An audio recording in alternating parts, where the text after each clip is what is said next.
5장 14절부터 6장 7절까지 돌아가면서 한 절씩 읽겠습니다. 여호와께서 모세에게 말씀하여 이르시되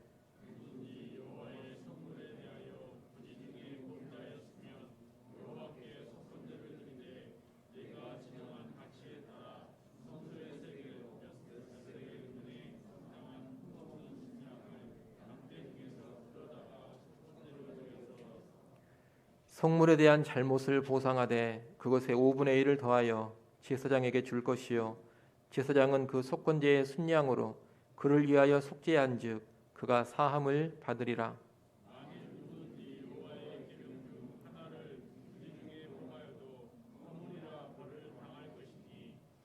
그는 내가 지정한 가치대로 양떼 중 흠없는 순양을 속건제물로 제사장에게로 가져갈 것이요 제사장은 그가 부지 중에 범죄한 허물을 위하여 속죄한즉 그가 사함을 받으리라.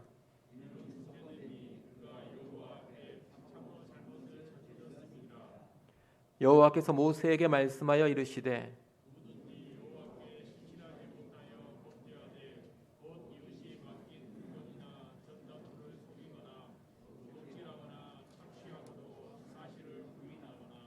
남의 잃은 물건을 죽고도 사실을 부인하여 거짓 맹세하는 등 사람이 이 모든 일 중에 하나라도 행하여 범죄하면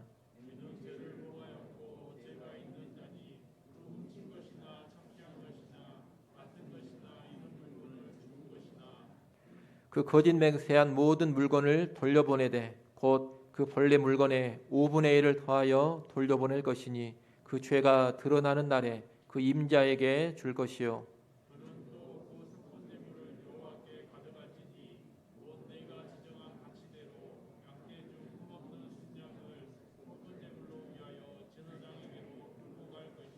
같이 봅니다. 제사장은 여호와 앞에서 그를 위하여 속죄한즉 그는 무슨 허물이든지 사함을 받으리라. 아멘. 방금 우리가 읽은 레위기 말씀은 속건제에 관한 말씀입니다.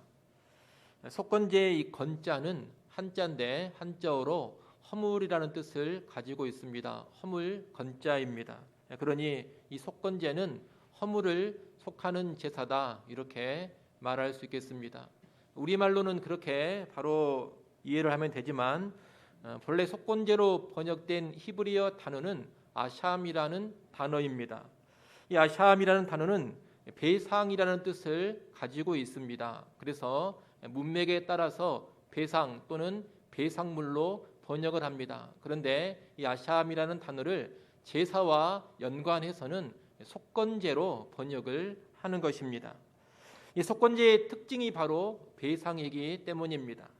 속건제의 특징이 배상인데 하나님의 성물, 다시 말하면 하나님의 소유라고 할 수 있는 그 하나님의 성물이나 다른 사람의 소유, 다른 사람의 재산을 침해했을 때 그 죄를 용서받기 위해 드리는 제사가 속건제입니다.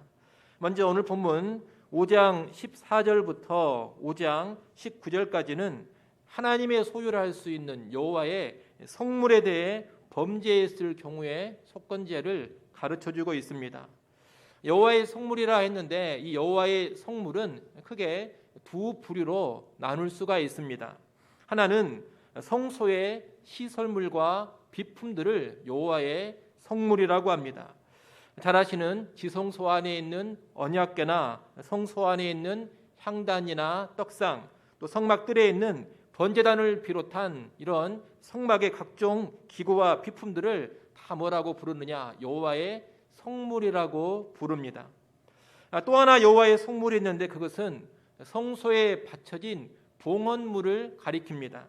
각종 제사 때 드려지는 희생 제물들, 하나님께 드려야 하는 첫 수확물 또는 11조, 그의 각종 서원하면서 하나님께 바치는 제물들, 이런 봉헌물들이 다 여호와의 소유, 여호와의 성물입니다.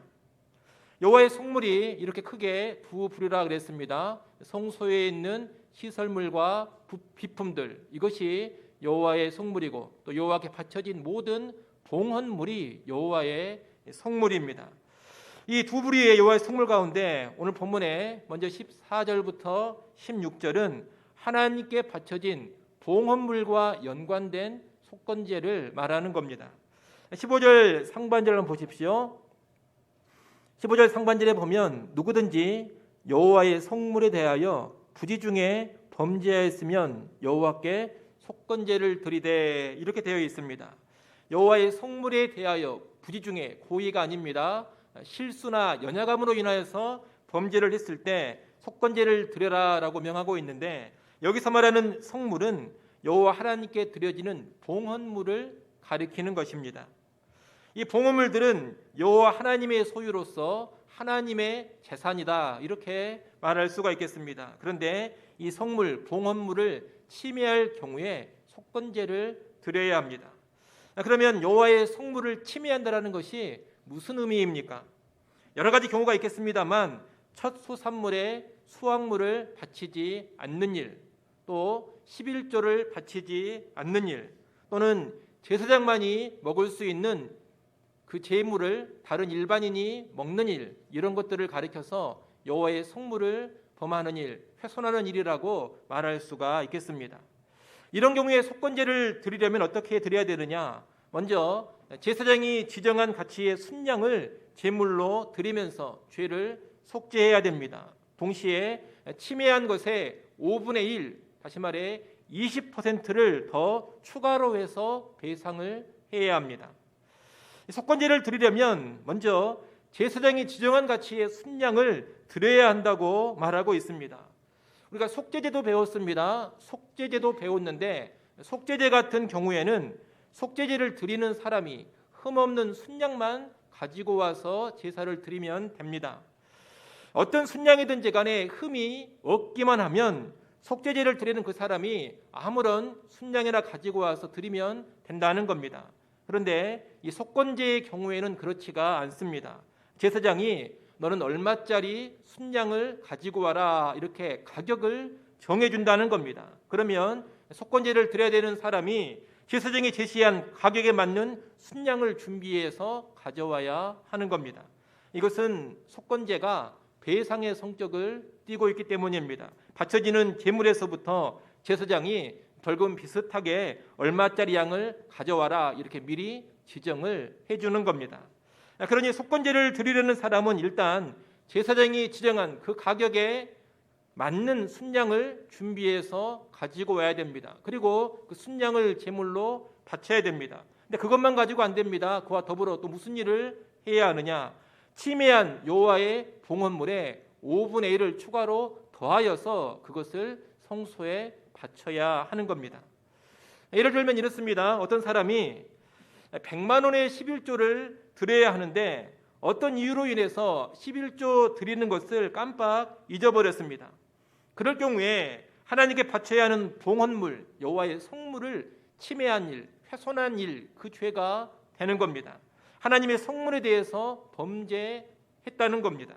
그럴 경우에 그가 제사장에게 가서 내가 여호와 하나님께 드려야 될 11조를 제때에 드리지 못했습니다, 이렇게 자백을 하면 제사장이 그럼 너는 얼마짜리 흠없는 순양을 가지고 와서 바쳐라, 이렇게 지정을 해줍니다. 그러면 그 사람은 지정된 가치의 흠없는 순양을 가지고 와서 하나님께 허물을 속하는 속건제를 드리게 됩니다. 동시에 원래 드려야 될 11조가 100만 원이었는데 거기에 5분의 1을 더하여서 120만 원의 11조를 성소에 바치는 것입니다. 이것이 여호와의 성물 가운데 봉헌물에 관한 속건제의 이야기입니다. 그 뒤에 이어지는 5장 17절부터 19절은 여호와의 성물 가운데 성소의 기물이나 비품과 연관된 속건제입니다. 먼저 17절 말씀을 한번 보십시오. 17절 말씀 같이 한번 읽어보겠습니다. 함께 읽습니다. 만일 누구든지 여호와의 계명 중 하나를 부지 중에 범하여도 허물이라 벌을 당할 것이니. 이 구절에 보면 우리가 앞서 속죄제에서 봤던 구절과 동일한 구절이라는 것을 알 수가 있습니다. 속죄제를 우리가 4장에서 봤는데 레위기 4장으로 다시 한번 가보겠습니다.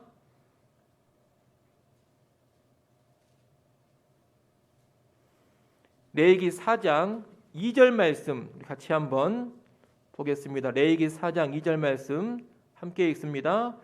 이스라엘 자손에게 말하여 이르라. 누구든지 여호와의 계명 중 하나라도 그릇 범하였으되. 아멘. 이 4장에 속죄제를 가르쳐주고 있는데, 속죄제를 드릴 때에도 어떨 때 드리라고 하느냐? 여호와의 계명 중 하나라도 그릇 범하였을 때 속죄제를 드리라 그랬습니다. 4장 13절도 한번 보십시오. 4장 13절에 보면 만일 이스라엘 온 회중이 여호와의 계명 중 하나라도 부지 중에 범하여 허물이 있으나 스스로 깨닫지 못하다가, 이렇게 되어 있습니다. 속죄제는 여호와의 계명 중 하나라도 부지 중에 또는 그릇 범하였을 때 드리는 겁니다. 그런데 다시 5장으로 오십시오. 5장 17절에 좀 전에 우리가 읽었습니다. 5장 17절에 만일 누구든지 여호와의 계명 중 하나를 부지 중에 범하여도 허물이라, 이렇게 되어 있습니다. 어떻습니까? 속죄제와 속건제에서 이야기하는 구절이 차이가 없습니다. 똑같은 표현을 하고 있다는 겁니다.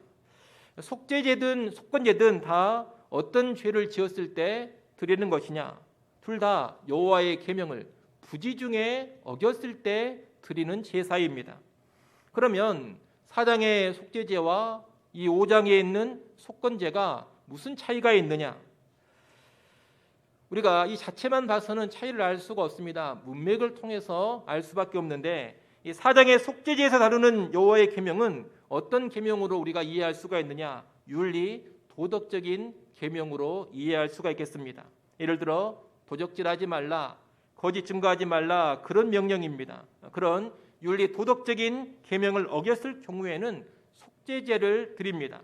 그에 비해 17절에서 다루고 있는 여호와의 계명은 여호와의 성물에 관한 명령, 특별히 성소의 기물이나 성소의 비품에 관한 명령입니다. 예를 들면 제사장 외에는 성소의 향단이나 향로를 다루어서는 안 됩니다. 만질 수도 없습니다. 그런데 실수로 어떤 사람이 그 향단에 접촉을 하거나 향로를 만지게 되면 허물이 되는 겁니다. 그런 경우에는 어떤 제사를 드려야 되느냐? 속죄제를 드리는 것이 아니라 여호와의 성물을 범했기 때문에 속건제를 드리는 겁니다.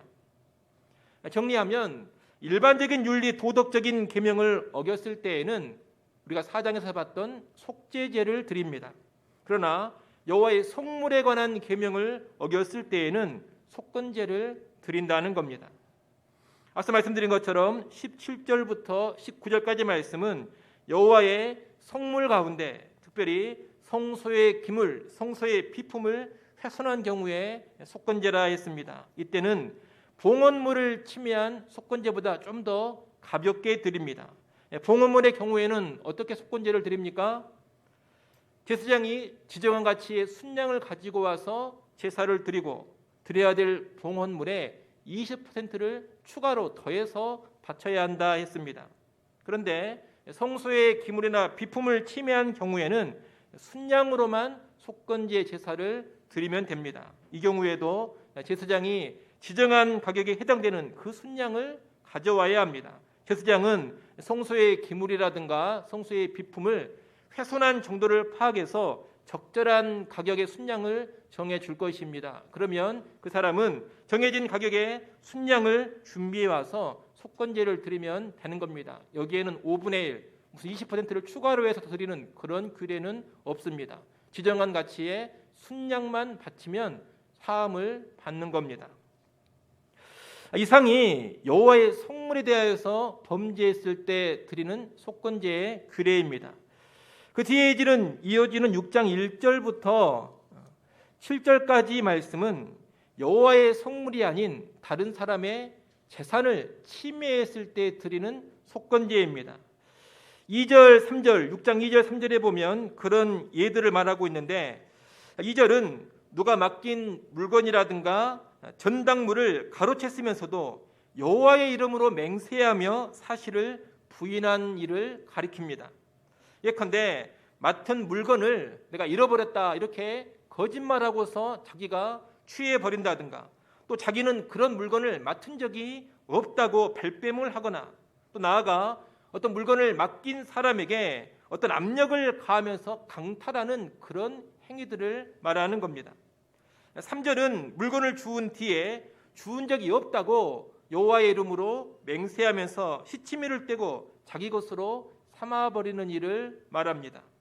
이런 행위들은 칼을 든 강도짓은 아니지만 교묘하게 이웃의 재산을 빼앗는 행위입니다. 그리고 이런 행위들에 주로 나타나는 게 뭐냐? 여호와의 이름으로 맹세하는 일이 나타납니다. 맹세코 나는 그런 일을 한 적이 없다. 맹세코 나는 땅에 떨어진 그 물건을 주운 적이 없다. 맹세코 나는 당신에게 어떤 물건을 맡은 적이 없다. 이런 식으로 여호와의 이름을 걸고 맹세하면서 이런 죄들을 짓는 겁니다.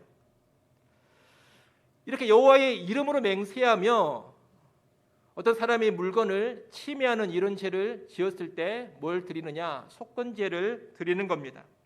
이때도 역시 제사장이 지정한 그 가격의 순양을 제물로 바쳐야 합니다. 그리고 손해를 끼친 사람에게 피해액의 5분의 1, 20%를 더하여서 배상을 해야 합니다. 그럴 때 허물을 용서받는 겁니다.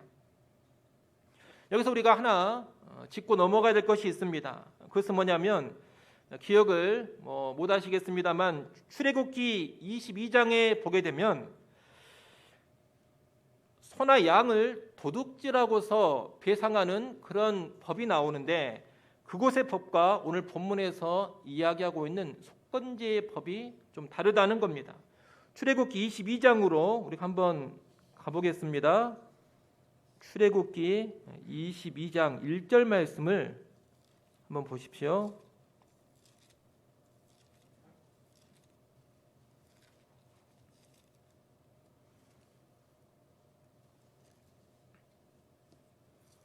출애굽기 22장 1절 말씀 우리 같이 한번 읽어보겠습니다. 함께 읽습니다.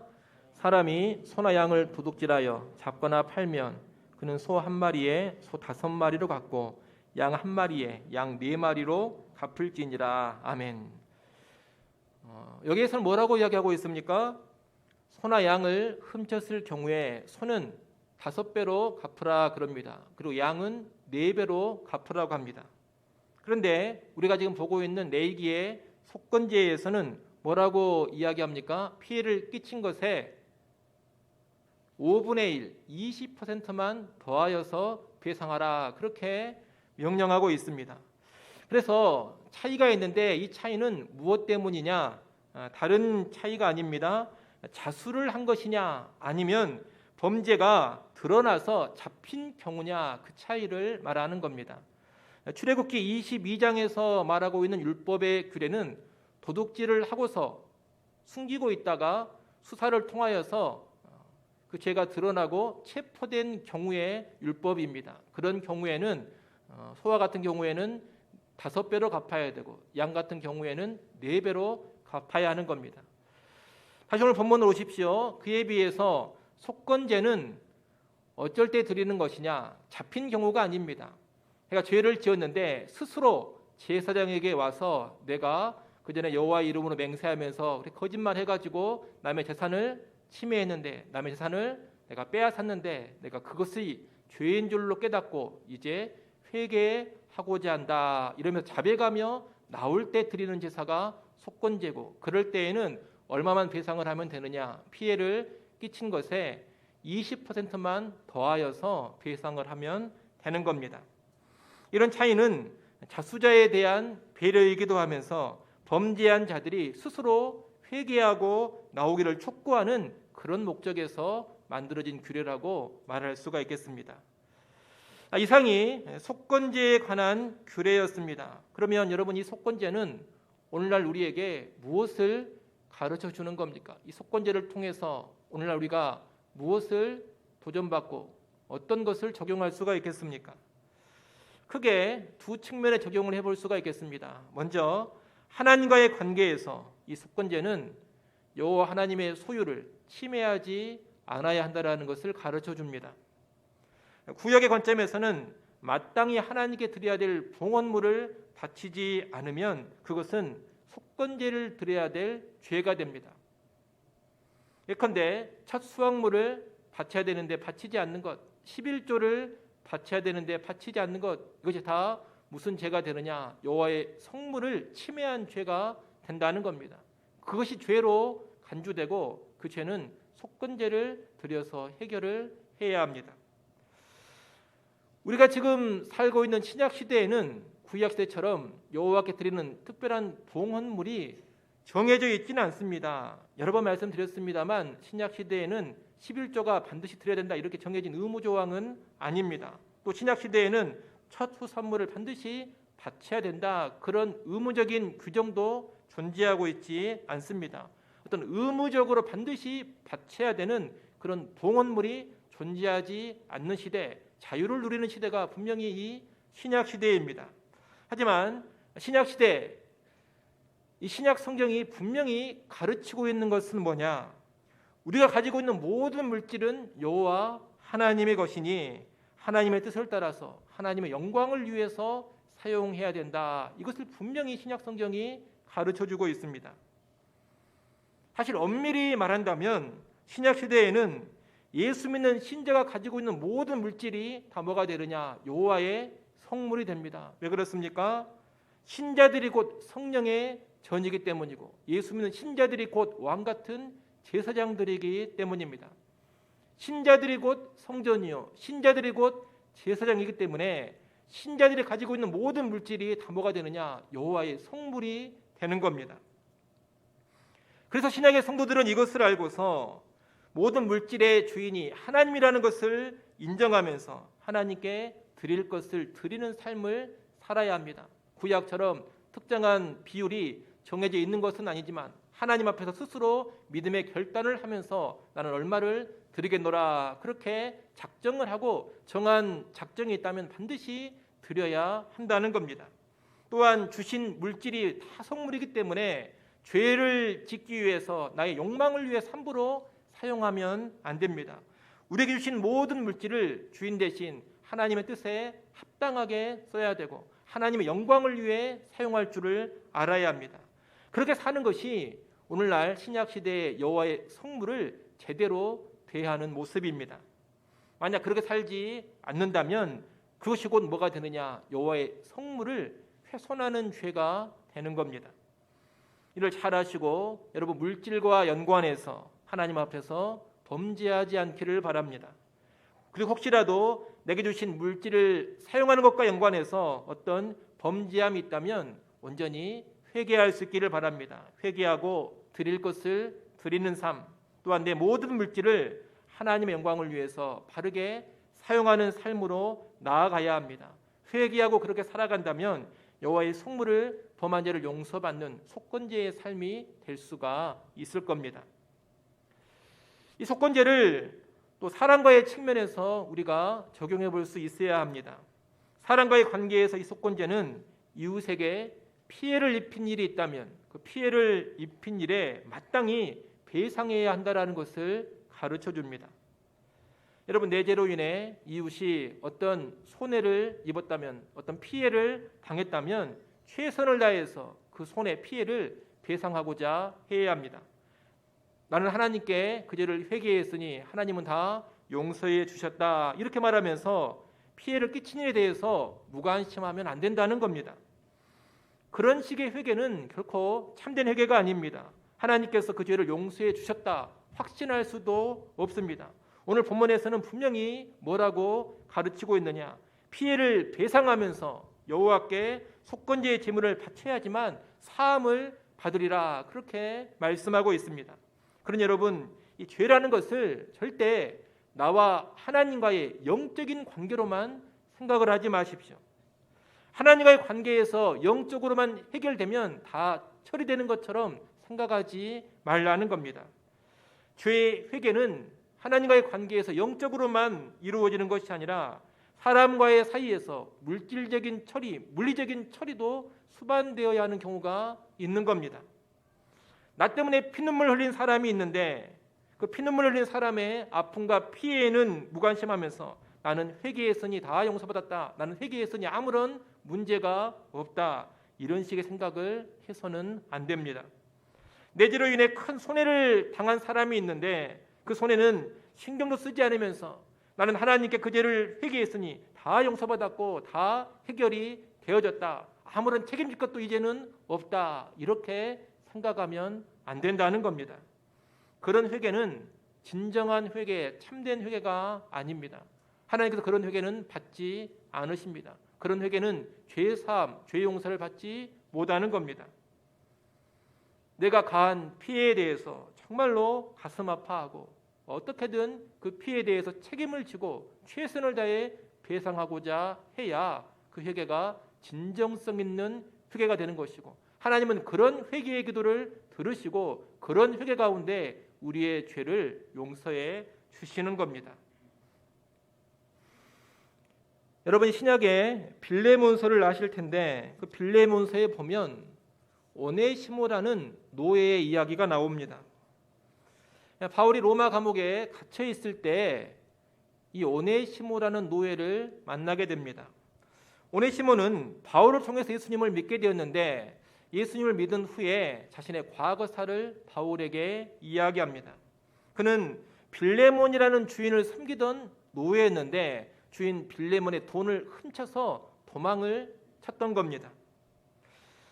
당신은 노예가 도망을 치기만 해도 죽음의 형벌을 면하지 못합니다. 그런데 오네시모는 도망을 쳤을 뿐만이 아니라 주인의 돈까지 훔쳐서 도망을 친 노예입니다. 100번 죽어 마땅한 죄를 지은 겁니다. 그런데 바울은 예수를 믿은 이 오네시모에게 무엇을 요구하느냐? 주인 빌레몬에게 돌아가서 이 죄를 고하고 용서를 받아라. 그렇게 이야기합니다. 여러분, 바울이 이 오네시모에게 네 죄를 회개하고 예수를 믿었으니 이제는 다 됐다, 여러분 그렇게 말하지 않습니다. 예수 믿으면 모든 죄를 다 용서받았으니 괜찮다, 더 이상 과거사에 조금도 신경 쓰지 말아라, 빌레몬에 대한 마음의 부담감은 다 훌훌 털어버려라, 그렇게 말하지 않았다는 겁니다. 오히려 뭐라고 말합니까? 주인 빌레몬에게 돌아가서 사죄하고 용서를 구하라, 그렇게 말하고 있다는 겁니다. 이 오네시모 입장에서는 바울의 권면이 얼마나 부담스럽습니까? 그렇지 않습니까? 도망친 노예입니다. 그가 다시 주인에게로 돌아가야 합니다. 이것은 자칫 잘못하면 죽을 수도 있는 일입니다. 그런데 바울은 그 일을 하라고 합니다. 더불어 바울은 이 빌레몬이 예수를 잘 믿는 자신의 동역자였기 때문에 편지를 하나 씁니다. 오네시모를 너도 받아들이고 예수 믿는 형제니 사랑으로 대하고 과거에 지은 죄를 용서해 달라, 그렇게 간절히 부탁하는 편지를 써서 보낸 것입니다. 그 편지가 바로 빌레몬서입니다.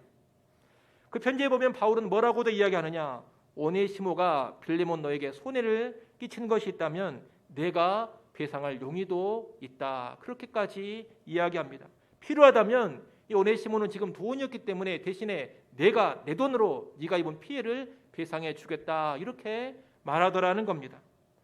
여러분, 이렇게 바울은 사람에게 잘못한 것, 피해를 끼친 일에 대해서 절대로 간과하지 않습니다. 바울은 분명히 예수만 믿으면 구원받는다는 복음을 선포했던 사람입니다. 하지만 그 복음이 사람에게 지은 죄는 전혀 신경 쓰지 마라, 그런 이야기는 결코 아니라는 겁니다.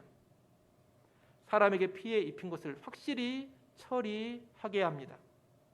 이런 모습은 바울이 속건제의 원리를 정확하게 알고 있었음을 우리에게 알려줍니다. 누가복음 19장에 보면 삭개오라는 사람도 나옵니다. 누가복음 19장의 삭개오도 보면 그가 예수님을 만났을 때 어떤 결단을 내리느냐? 재물과 연관해, 돈과 연관해 몇 가지 결단을 내리는데 그 중에 하나가 뭐냐? 내가 토색한 것이 있으면 4배로 갚겠습니다, 그렇게 결단을 합니다. 토색했다라는 것은 돈이나 물건을 억지로 빼앗는 행위를 가리킵니다. 이 삭개오가 세리장 아닙니까? 세리로서 또 세리장으로 살아오면서 가진 권력을 오용 남용해가지고 사람들에게 강압적으로 뺏은 것이 있다면 자기가 4배로 갚겠다, 그렇게 결단을 하고 있다는 겁니다. 물질과 연관된 범죄를 예수님 만나고서 이제 확실히 해결하겠노라는 의지의 표현입니다. 남에게 피해 입힌 것이 있다면 이제 예수 믿는 자로서 확실하게 배상을 하겠다는 겁니다. 예수님께서 이 모습을 보시고 뭐라고 선언을 해주셨느냐? 오늘 구원이 이 집에 이르렀다. 그렇게 선언을 해 주셨습니다. 그의 진정성 있는 회개의 결단을 보시면서 구원 선언을 해 주신 겁니다. 이 또한 속건제의 정신에 아주 부합하는 모습이라고 말할 수가 있겠습니다. 그러니 여러분, 오늘날 우리도 이 속건제의 원리를 잘 알고서 사람과의 관계에서 풀어야 할 것이 있다면 꼭 푸시기를 바랍니다. 내가 입은 피해, 특별히 재산상의 피해, 물질적인 피해 절대로 간과하지 마십시오. 피해를 입힌 것이 있으면 예수 믿고 나서 반드시 찾아가서 배상을 하셔야 됩니다. 때로 피해를 끼친 일이 너무 옛날 일이어가지고 배상할 대상을 찾지 못할 수도 있습니다. 인간관계라든가 사는 곳이 완전히 달라져가지고 분명히 누군가에게 내가 물질적인 피해를 입혔는데 지금 배상을 하고 싶은데 도저히 그 사람을 찾을 수 없다. 그럴 수가 있다는 겁니다. 또는 배상을 해줘야 될 그 사람이 이미 죽어 세상을 떠났을 수도 있습니다. 그럼 그럴 때는 어떻게 해야 됩니까? 성경이 그럴 때 어떻게 하라고 분명히 명령은 안 하고 있습니다만 배상의 원리에 입각해서 우리는 배상해야 될 돈을 다른 선한 일이라도 반드시 써야 할 것입니다. 그런 모습을 보이는 것이 합당한 회개라는 겁니다. 그런 회개를 하나님은 기쁘게 받으시고 죄사함의 선언을 해주십니다. 그러니 여러분, 회개에서 예수 믿는 것을 너무 가볍게 여기지 마십시오. 사람들에게 잘못했던 것은 다 딱 입 씻어버리고 그저 믿습니다 이렇게만 말하면 용서받고 구원받는 것이 아닙니다. 여러분, 그런 것이 기독교 신앙이 아닙니다. 기독교 신앙이 그런 것이라고 생각을 하고 있다면 아주 크게 착각을 하고 있는 겁니다. 그런 착각을 버리시기를 바랍니다. 하나님은 사람에게 피해 입힌 것을 외면하고 무시하고 하나님께만 와서 회개하는 것을 결코 기뻐하지 않으십니다. 그런 회개는 참된 회개가 아닙니다. 당연히 죄 용서도 주어지지 않습니다. 예수 믿는다면서 사람에게 입힌 피해에 전혀 신경도 쓰지 않고 살아가는 사람, 그런 사람은 아무리 입술로 믿습니다 백날 말한다 하더라도 그 사람의 진정한 구원을 우리는 보장할 수가 없습니다. 속건제의 가르침이 명백히 주어져 있는데 무엇을 근거로 해서 그 사람의 죄사함과 구원을 우리가 보장할 수가 있겠습니까? 아무쪼록 오늘 본문에 이 속건제 원리를 꼭 기억하시고 배상을 수반하는 진정한 회개자, 배상할 것을 반드시 배상하는 참된 예수 믿는 신자로 살아갈 수 있기를 간절히 소원합니다. 기도하겠습니다.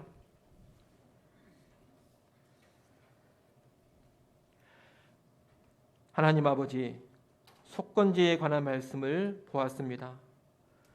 오늘 우리가 하나님의 소유, 사람의 재산을 결코 침해하지 않게 하여 주시옵소서. 혹시라도 우리에게 그런 침해가 있었다면 진실로 회개하고 배상하는 삶으로 나아가기를 원합니다. 내가 가지고 있는 모든 물질이 여호와 하나님의 성물임을 알게 하셔서 함부로 훼손하지 않게 하시고 하나님께 드릴 것 드리며 하나님의 뜻, 하나님의 영광을 위하여 사용케 하여 주시옵소서. 또한 다른 사람의 재산을 탐하지 않게 하시고 다른 사람의 물질에 피해를 입히는 죄를 범했다면 회개하고 배상케 하여 주시옵소서. 하나님께 잡아가는 것으로만 다 해결되지 않음을 깨닫고 사람에게 끼친 피해까지 적극적으로 보상하는 참된 회개의 삶 우리가 꼭 살게 하여 주시옵소서. 예수님의 이름으로 기도드리옵나이다. 아멘.